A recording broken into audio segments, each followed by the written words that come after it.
And so I just want to share stuff. I just want to be helpful and useful. And so that's easily, one of the best parts of my job is getting emails from readers saying that they put an idea into action or that they found something helpful. So that's really kind of my main goal. It's just how can I contribute my little piece to society and maybe move things forward. Welcome to the Entrepreneur's Journey podcast, where we delve into the stories of successful entrepreneurs so you can discover what's possible. Today's guest is James Clear. Hi, thanks for joining me today on the Entrepreneur's Journey podcast. I have a very special guest, someone whose writing I certainly enjoy more than most, in particular the attention to detail with research. I think he's possibly the only person I know who puts very accurate footnotes into his emails and his blog posts, which reminds me of my university days with bibliographies. I haven't done that in a while. You may know him from that reason. His name is James Clear, and he has jamesclear.com as his very well-known blog. And James, I should probably ask you, what do you classify yourself as? Are you a personal development blogger or a productivity blogger, or what are you? I just like to say that I am a writer who focuses on trying to answer the question, how can we live better? So usually, if you were going to put it in a category, people would say self-improvement, or personal development or something like that. But I try to take a very scientific approach to my writing. So I kind of view myself as like a combination of a craftsman and a scientist. It's like I try to approach things the way that a craftsman would, where like each article is the same way a craftsman would build an amazing chair and take like a month making that chair. I try to like really craft an article as a piece of art, but then the way that an engineer would think about the systems behind things and the scientific approach to how to make things work, that's kind of the philosophy that I try to have behind my writing. So I like to have like an artist's ambition or vision, a craftsman's approach, and an engineer's mindset and focus on systems and science. Fantastic. That's some great advice to start with there. We haven't even met you yet, so thanks for that. Before we went live here, I was trying to come up with, or you were helping me to come up with something we could perhaps entice people with if they don't know who you are as a claim to fame. And you started to tell me a great story about your early days with one of, I guess, your contemporaries nowadays, Leo Babauta from Zen Habits. So did you want to maybe just rehash what we were talking about for the listeners? Yeah, sure. It's just a fun little story. I don't really know that I have like a claim to fame, but Leo is a great guy. And at the time when I was getting started, he was, Zen Habits was this massive blog. It was the blog that I looked up to. And I remember he had grown, I think, from 0 to 50,000 subscribers in 2 years. And that was just this huge number at the time. And I remember thinking, man, if I could just get to 10,000, like that would be, I remember thinking like that was the number. If I could get 10,000 subscribers and get featured in the New York Times, that I'd like be set. And then, which of course you as you go along this entrepreneurial journey, you realize any one milestone is just a milestone, has basically no bearing on whether or not you're in business 5 years or 10 years later. But I ended up going from 0 to 100,000 subscribers in 2 years. And I remember thinking like that was a really big moment for me. And it was really fast growth. It was certainly some of the fastest growth that I had heard of at the time. And then last year, Leo sent me an email asking for my advice on habits. And it was just this crazy full circle thing where, I was like, dude, you were the teacher. Like you were the guy that I looked at. And so that was probably, it's not really a claim to fame, but it definitely made me feel proud. And it was just a cool moment for me, for the person that I spent so much time looking at, to be able to come back and look at me as a peer or as a contemporary. We definitely have to take a look into how you grow to 100,000 subscribers in 2 years. At some point in this interview, you've triggered a memory of my own when I was looking up to Darren Rouse with ProBlogger. And I think he had 5,000 RSS subscribers around 2005.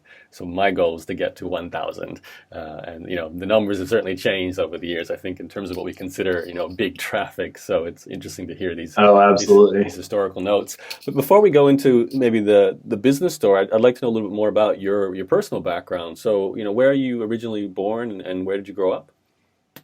Yeah, so born and raised in Ohio. My family's from Cincinnati. I lived in the same house my entire life until I left to go to college. My parents are both great and spent time working when I was younger. My mom was a nurse. My dad worked in insurance, and they just, they had normal jobs. But they were there for us and provided a lot of opportunities. Like my dad coached my sports teams, and my mom took us to practice and everything. And it was great. When I think about that time, I spent a lot of time outdoors as a kid, either playing sports, or my grandparents had a farm and they lived like 5 minutes from us. And so I spent probably 3 or 4 nights a week over there, and pretty much all day Saturdays and Sundays during the summer.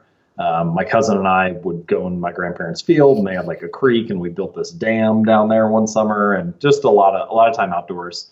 And I still kind of have a love of travel and adventure, which I think was fostered a little bit in that early time. And then the other thing that I think of is learning. I've always liked school. I always have identified in kind of this weird middle ground between being an athlete. My dad played professional baseball. He played in the minor leagues for the St. Louis Cardinals. And so I always grew up wanting to be a great athlete. But I also loved school. I was always just interested in reading and learning. And I think, I don't know that I so much like loved any given subject as much as I was just curious. I liked discovering something new. And I still feel that way whenever I write an article. Whenever I come across something new that I learned for the first time, the idea feels magical to me. And I like get really excited about it, and I want to share that. I think that's kind of one of my driving motivators to write articles, is this sense of curiosity and sense of learning. And whenever I take some kind of, personality test like Strengths Quest or Myers-Briggs or stuff like that, learning will always come up as something that I'm interested in. Some type of curiosity, or whatever that aspect is of my personality, is openness to experience. Is definitely something that's kind of high on my radar, and I think that came out of my childhood. Which meant you would have continued on a career path to become a PhD student, right? Is that what happened next, or where did the studying lead to? So when I went to school, when I went to college, I started studying science because I liked it. And also, honestly, like, I was thinking about going to medical school, and that's something that you really get a lot of approval for at the time. Like, nobody's ever going to question you saying, "Oh, I'd like to be a doctor." Like, everybody's just like, "Yes, of course, that would be a good thing to do with your life." And so I think that social approval made it easy for me to rationalize and think, "Oh, this is definitely the thing I should do." Looking back on it now, if I could go back, I probably would study more like neuroscience and psychology. I didn't take any of either of those when I went to school, and that's what I spend like a lot of my time now writing about and researching and so on. But in any case, I was a science guy. But then I did my first kind of entrepreneurial thing when I was in college, which is I looked at all the majors that they had available, all the different courses of study, and I said, I don't really like any of these, so I'm just going to make my own. And they had a design your own major option. And so I designed my own, and it was like this combination of physics and chemistry and physiology.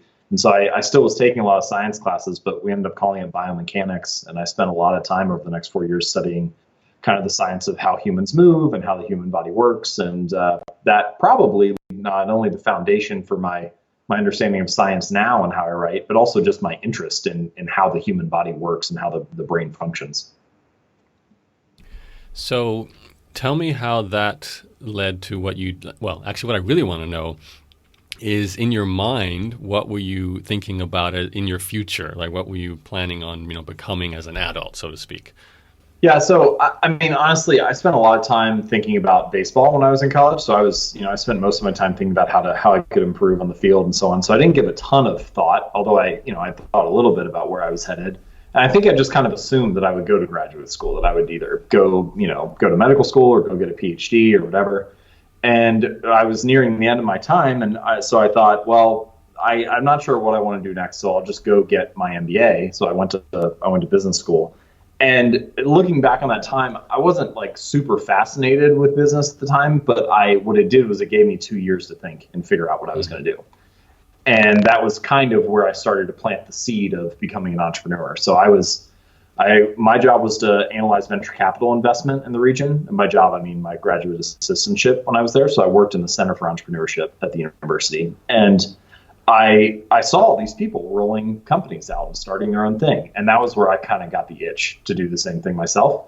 And looking back, I had all these little moments where I was kind of a creator and was building stuff throughout my life. And now I look back on that and be like, and I see it as, oh, I was kind of entrepreneurial from the start, but I never knew that's what the term was. I didn't have any entrepreneurs in my family. I didn't really have any close friends who were entrepreneurs. So I just didn't really view it as an option until I started to see all these other people doing it.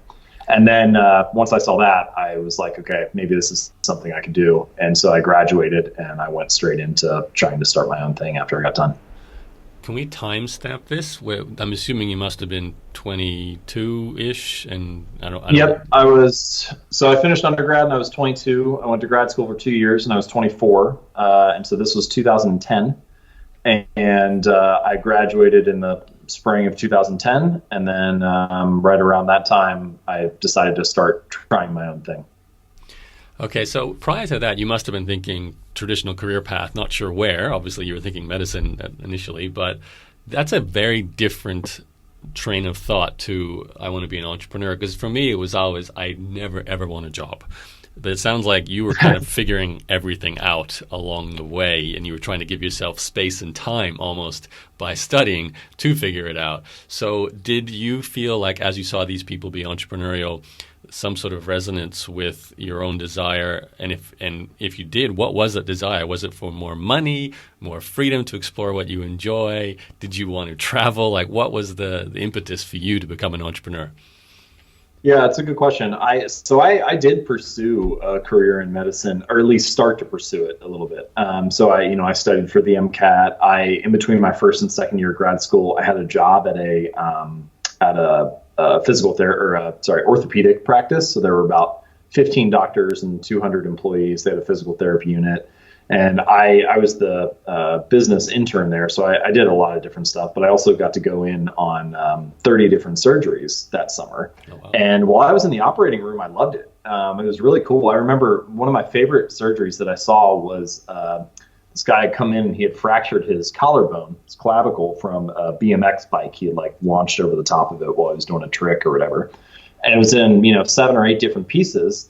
And I watched as the surgeon put this back together, and for the first time, I realized how creative medicine is. I always thought, oh, fixing a broken bone is just like you just put the pieces back together where they're supposed to go. But there were, a dozen different ways he could have reconstructed that collarbone, and it was a really interesting creative process. The way that he had to decide right there how to do it and how to build something and put it back together, and I was fascinated with that. I was also fascinated with the team aspect of it. And this is something that now I will say there are a lot of benefits of being an entrepreneur, of being a writer. I guess if I had to put myself in the category, I would call myself an author. And there are a lot of benefits of having a lifestyle like that. I get to write about what I want. I get to work on what I want. I have freedom and time and the ability to, decide how I want to design my day. But one of the drawbacks is that I don't work that closely with a team. I don't see people in person. And when I was a baseball player, I loved that. We had 25, 30 guys who would come to practice every day and work on a shared mission. And that was one thing I saw in the operating room as well. Doctors and nurses kind of have this, this opportunity to work together as a team toward a shared goal. And then there's a very easily measurable outcome of whether or not someone, has a successful surgery or not. So there were a lot of aspects of it that I liked, but there was one thing that I didn't like, and that one thing is what ended up driving me toward entrepreneurship. And it was that I showed up each day at the office and I had a very narrowly defined role, and I was asked to do a certain thing, certain set of tasks, but I left each day feeling very underutilized. I can remember thinking I have so much more to give, and this is just a summer internship, but I was like, they could be asking me to be doing so much more. I wish I could, contribute more, but it just wasn't within the scope of my job title, of my position. And so one of the great things about being an entrepreneur is that you are asked to do everything. You are the classic janitor to CEO, right? As soon as I started for the next, and it really hasn't stopped over the last few years, I've been responsible for it all. And I think sometimes I would make a better number 2 than a number 1. Sometimes I think my skill set would be better for that. as a leader, but I love the fact that I am pushed to my limit to figure out like how can I come up with a good strategy, how can I execute on that, how can I implement these ideas that I come up with. I'm definitely challenged in the role, and I think that's something that I really gravitate toward. Okay, could you take us forward then? You're 24, you graduate, you know you want to do your own business. What happened next? Well, so for the first year and a half to 2 years, so 18 to 24 months, I call that now, when I look back, it was the period where I incubated my skill set. So I didn't know what I was doing. I didn't know how to build a website. Classic entrepreneur story, right? Every entrepreneur has some version of this story. But basically, I was flying blind. And so one of the best pieces of advice that I got during that time was try things until something comes easily. And so over the course of those first year and a half to 2 years, I tried probably 5 to 10 different websites. I would, put up a site, write a couple guest posts, drive some traffic to it, see if something would convert. And eventually I honed in. I had a site at the time, it's not around anymore, but where I was writing about kind of like small business marketing advice. And part of that was stuff that I had learned in grad school. And part of it was this is also a funny little entrepreneurial thing, but I wasn't making any money for the first like 6 to 10 months.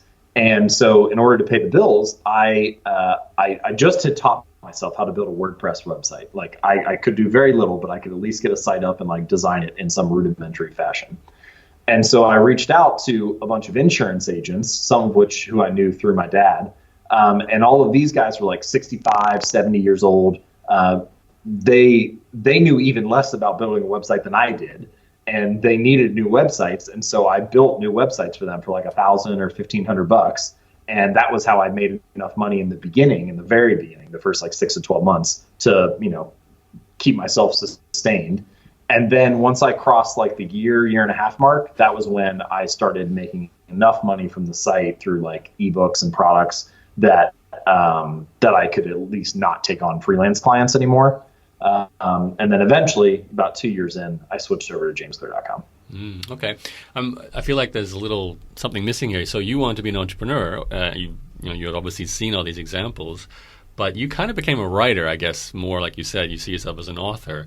And I do the same. I like to call myself more an author nowadays, blogger, writer, than a proper entrepreneur, since I don't have a bricks and mortar store or something like that. I did in the past, though, had more like those kind of businesses.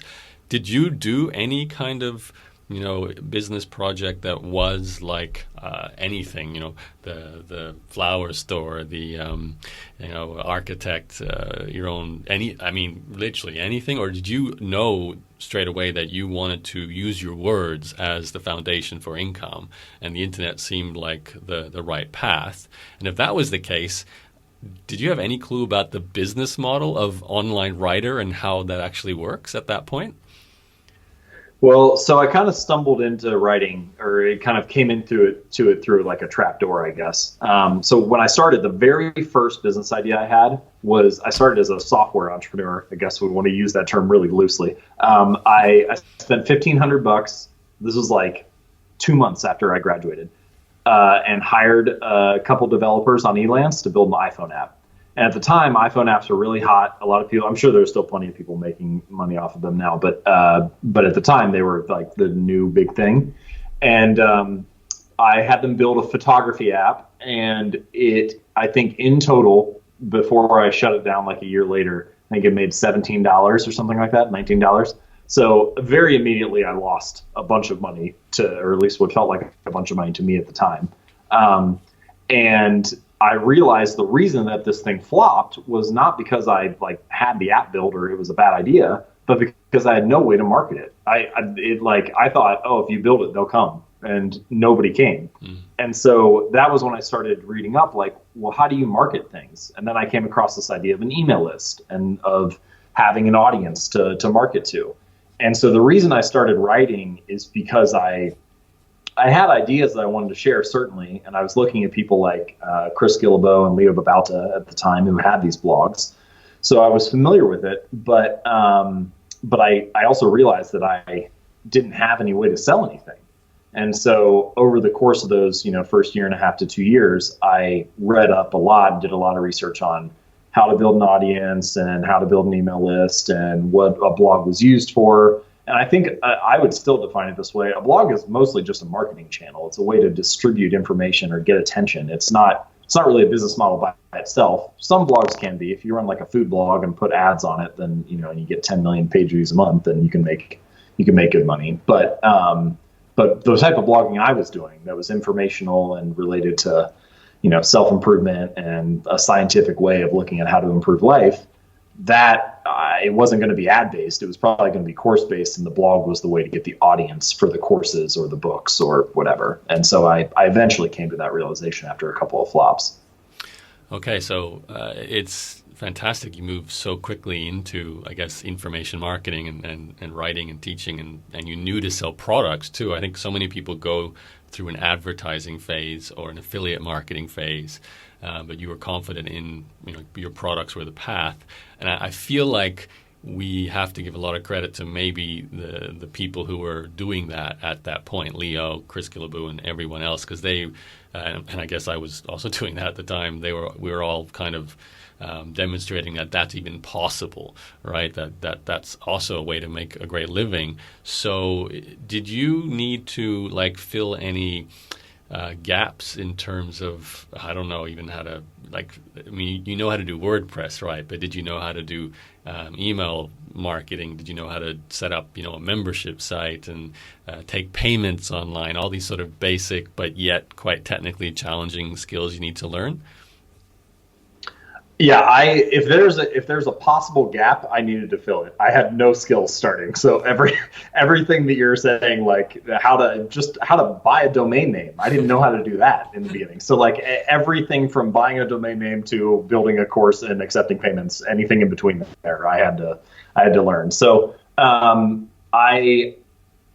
I pretty much learned all of it by Googling, honestly, by reading, by looking at what other people were doing. I had no money to spend at the time, but I had time. So I just worked for, 10 or 12 hours a day and researched a lot and read what other people were doing and hacked together some code that was probably terrible and questionable, but, eventually got it to work. And it was just a long iterative process of doing that.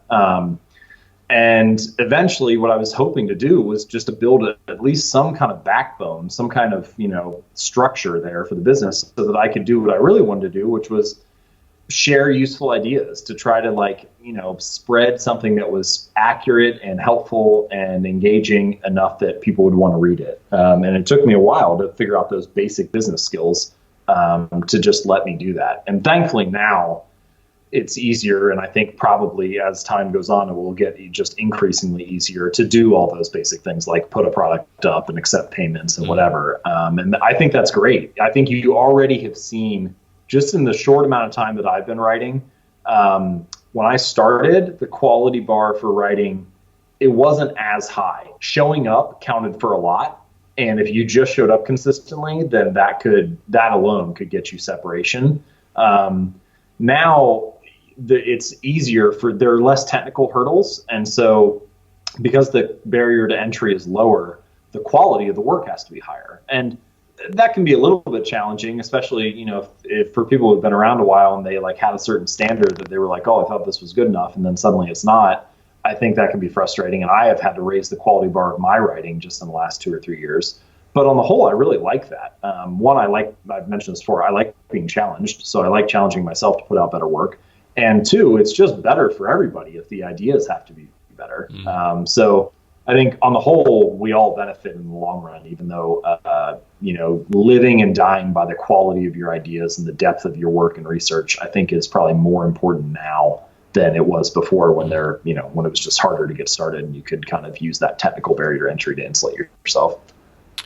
Could we look at that period, that 2 years where you went from 0 to 100,000 subscribers? Now, when you say that, I'm assuming email subscribers. How did that happen? What did you do? Yeah. So just for context, all the numbers I talk about for subscribers are email subscribers and active subscribers.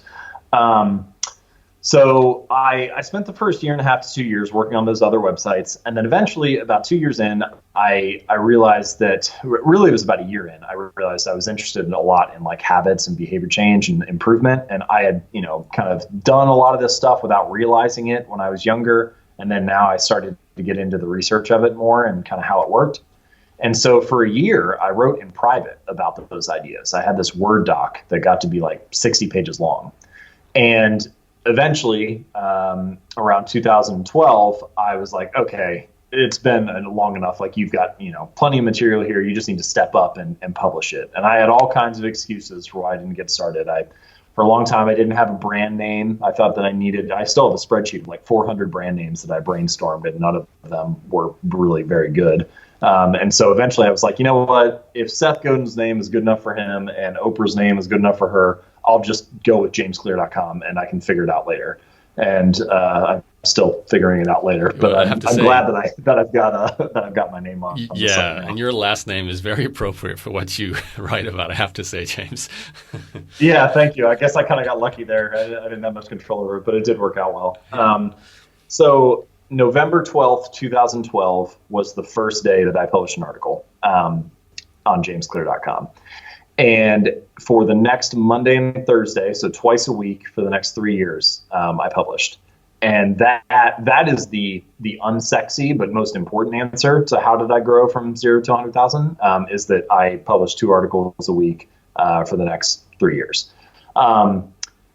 Now, of course, there's more to it than just that. But I think that if you don't show up consistently, then like it's really hard for the other stuff to work for you, because what I did was I tried to do the best I could every Monday and Thursday. And that meant that at the end of each month, I would have 8 or 9 articles, and 2 or 3 of them would end up being decent. Now, I didn't know which 2 or 3 it would be, but I knew that if I showed up 8 or 9 times, I would have 2 or 3 good ideas.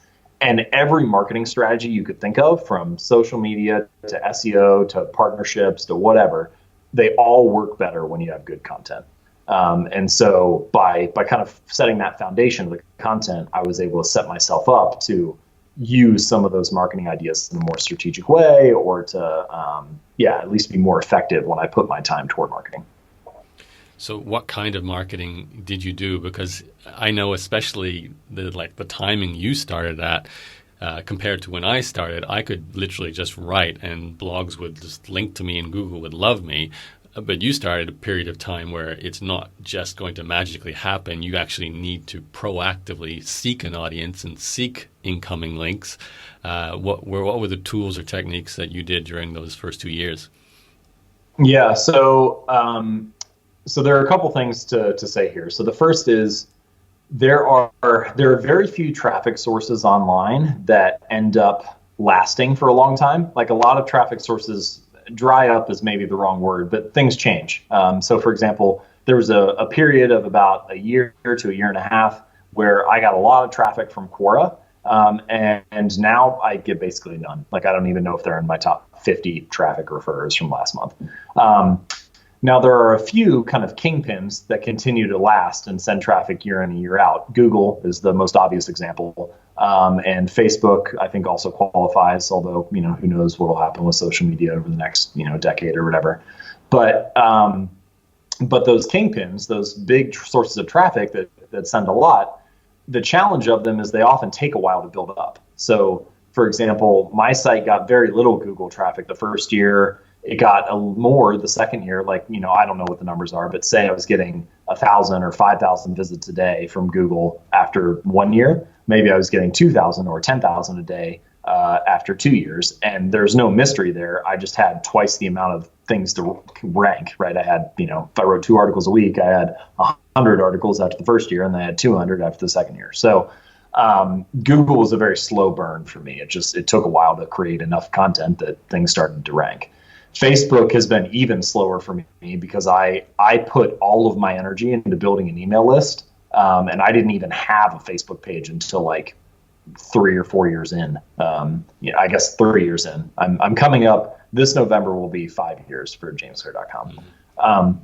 So anyway, my point being that I tried a lot of things in the beginning, and what ended up working for me was and just to give you an idea of the growth rate here. So I think after the first month, I had 100, 200 subscribers, somewhere in that range.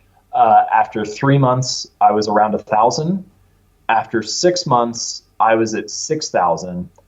And then the 7th month, I went from 6,000 to 12,000.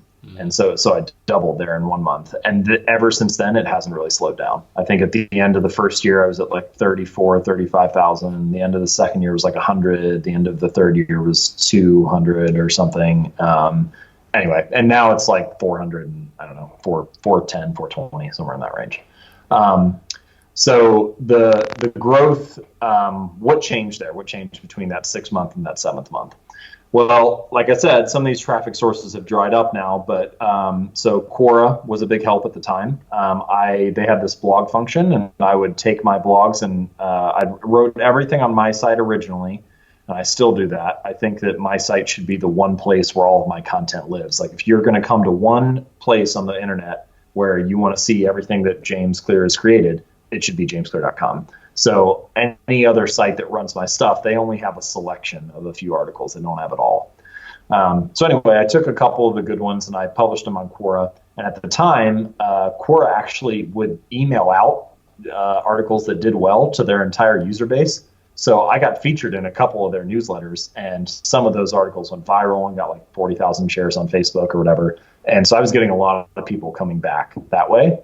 And then the other thing that helped a lot, as far as I know, I was one of the first people to do this, maybe the first individual, but I noticed that that a lot of big sites like CNN or Men's Health or Lifehacker or Business Insider, that they shared content with each other. So like you might see an article from Shape Magazine or Men's Health that was republished on Yahoo or on CNN or whatever. And so I went to the editors of these different verticals and I said, you guys already have partnerships with each other. Just treat me like you would another brand. Treat me, the individual, as you would, Men's Health, and republish my stuff too. And so we ended up creating these partnerships, and those did really well for me, especially over the course of the next 2 years. They would, they'd take an article, they all would run on my site originally, and then they'd republish it on their site. And I would have a backlink at the bottom, some kind of, call to action. Like, if you enjoyed this article, check out James Clear's work at jamesclear.com. He writes about, health and fitness and how to improve your mental and physical performance. You can join his free newsletter here or something like that. And, naturally, anybody who reads that article all the way to the end is very engaged and interested. And so they would click on that link to join the newsletter, and the conversion rate was really, really high because they were, they'd already spent 5 minutes reading an article from me.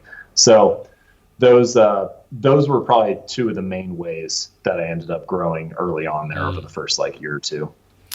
Yeah, really powerful advice. And I'm so glad you said at the start that really the engine that makes this work is the quality of your content, because you couldn't approach Men's Health and all these other top websites with the confidence to say, hey, just treat me like a brand and share my stuff, without knowing that your stuff is what they would value and they'd see it as something worth sharing with their audience. Like that's a confidence thing, but that's also you knowing that you put in the work to create the value that those sites would benefit and their readers would benefit from your work as well. And then you just tapped into the natural network that's there. So that's fantastic, James. Thanks for that advice.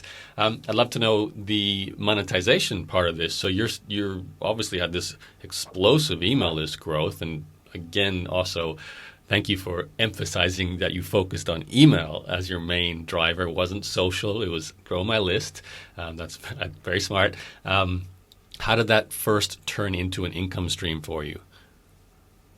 Yeah, so I focused really, really heavily on growth for the first 2 years. I just tried to do as good a job as I could with each article. I pretty much poured myself into trying to create great stuff.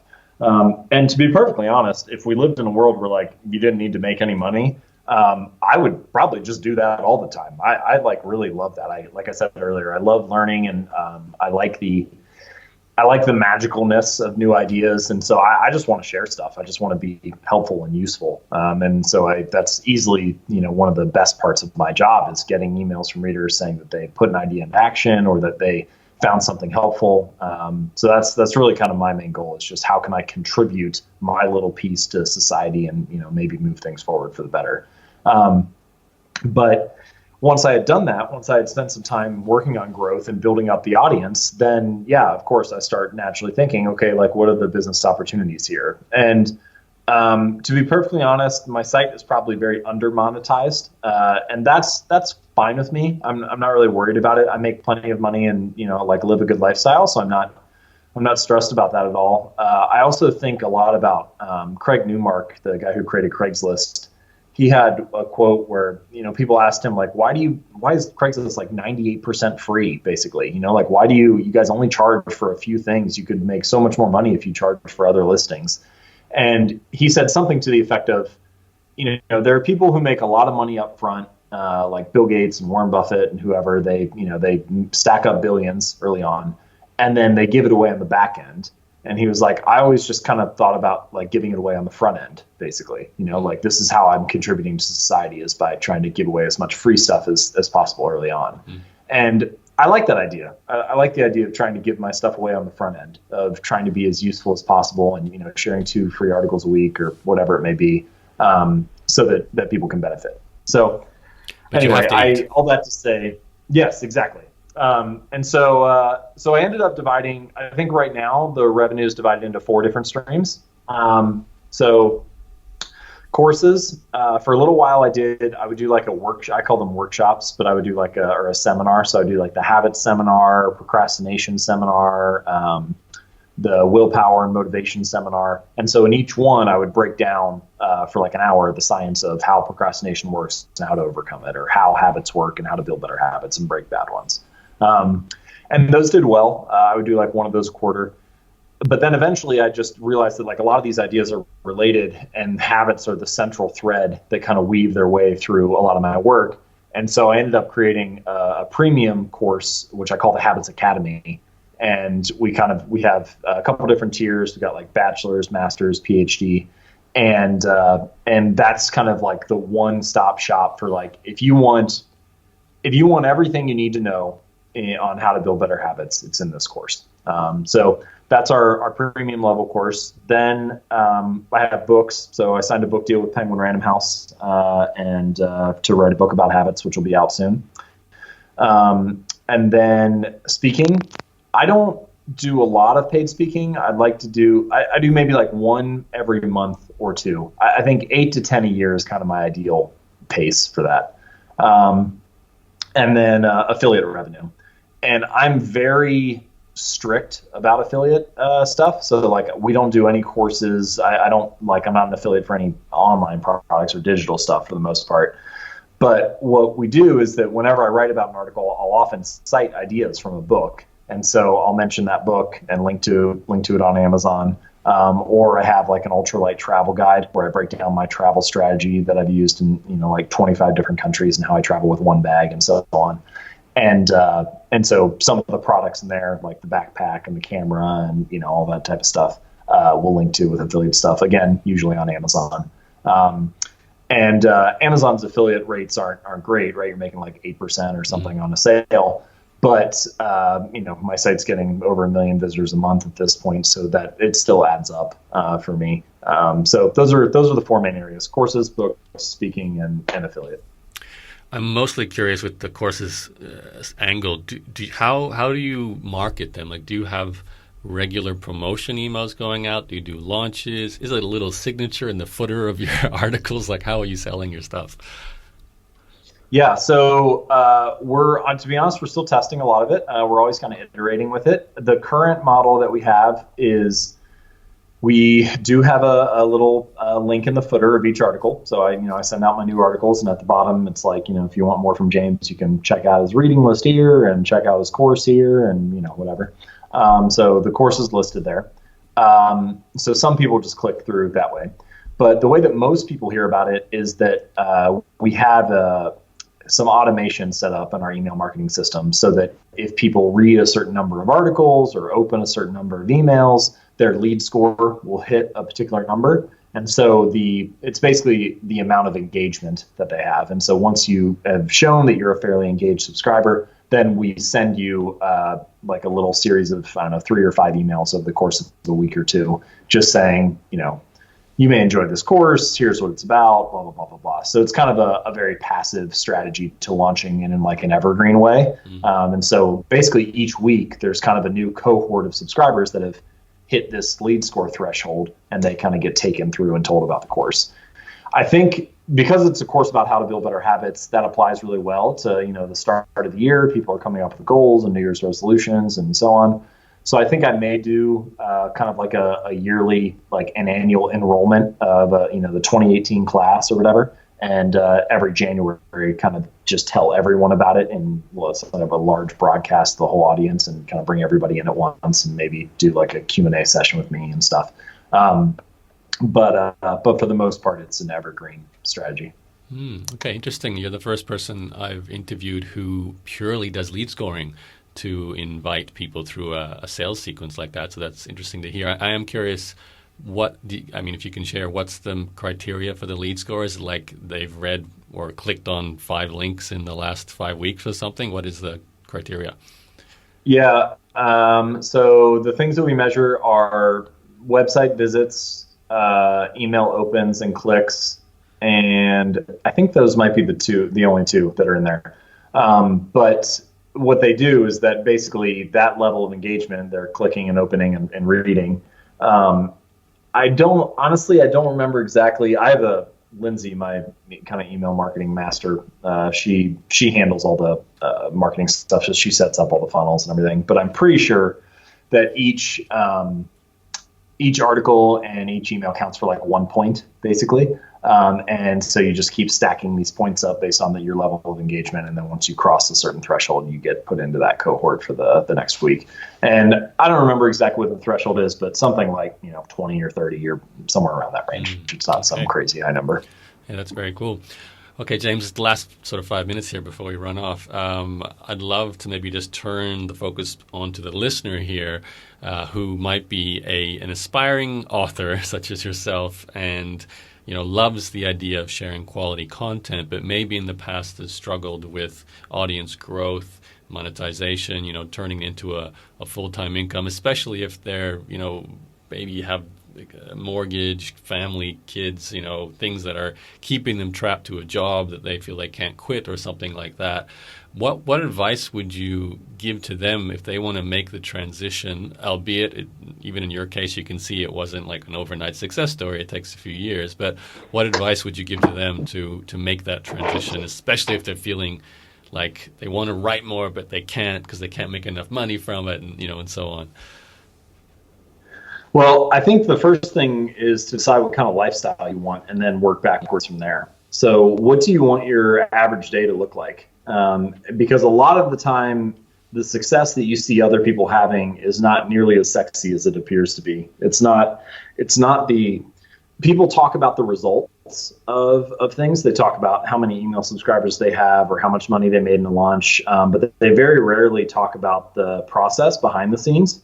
And the process is where you live your daily life. So, if you want the result of having a best-selling book, then you need to embrace the process of writing, alone in front of your computer for months on end, because that's what being an author looks like. That's what the lifestyle is. If you want the result of squatting 300 pounds, then you need to embrace the process of training 5 days a week in the gym, because that's what the process of being a weightlifter or a bodybuilder is like. So I think the first question to be honest with yourself about is what kind of process, what kind of lifestyle excites me? What kind of thing would I, would not feel like a sacrifice to me, but would feel like this is the life that I want to live?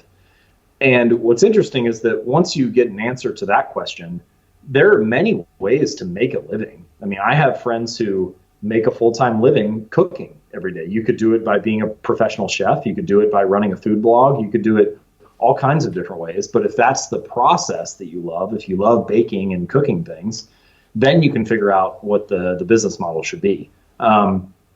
And so in order to be an author, in order to be a blogger or someone who sells their knowledge, you need to really like creating content.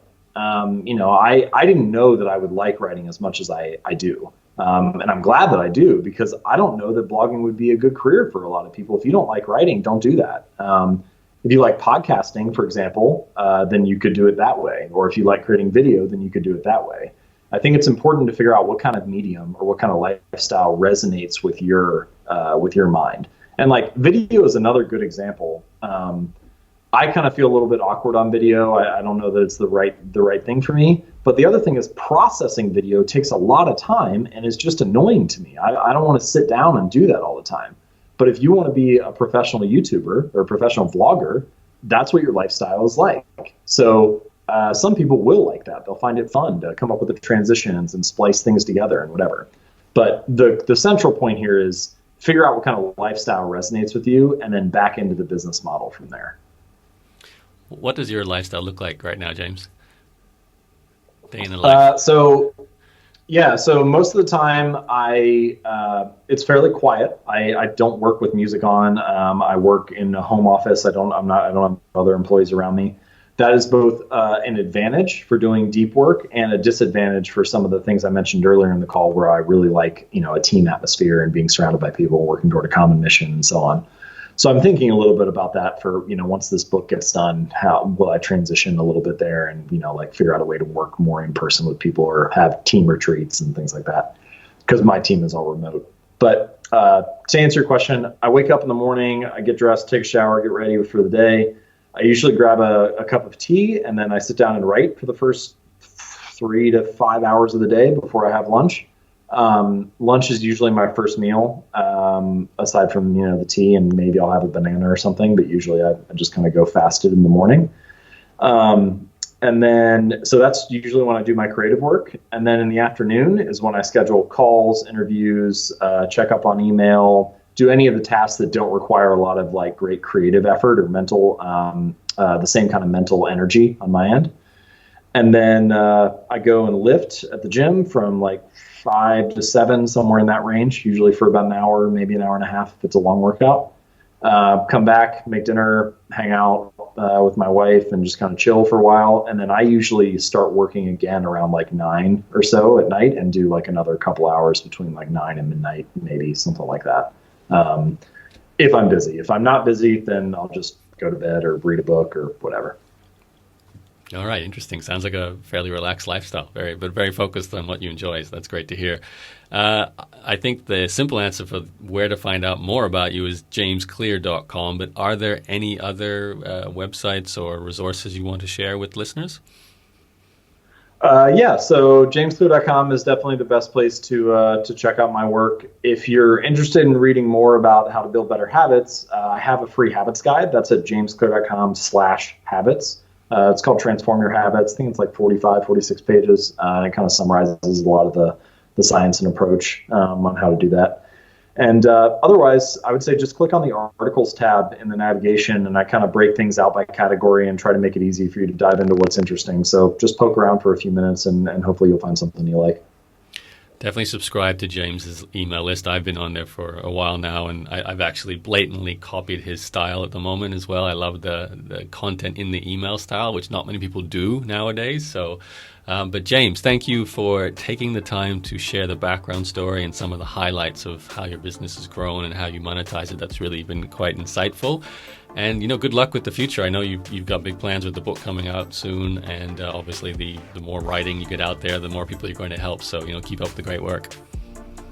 Thanks so much, Yaro. I appreciate the opportunity. Thanks for having me on.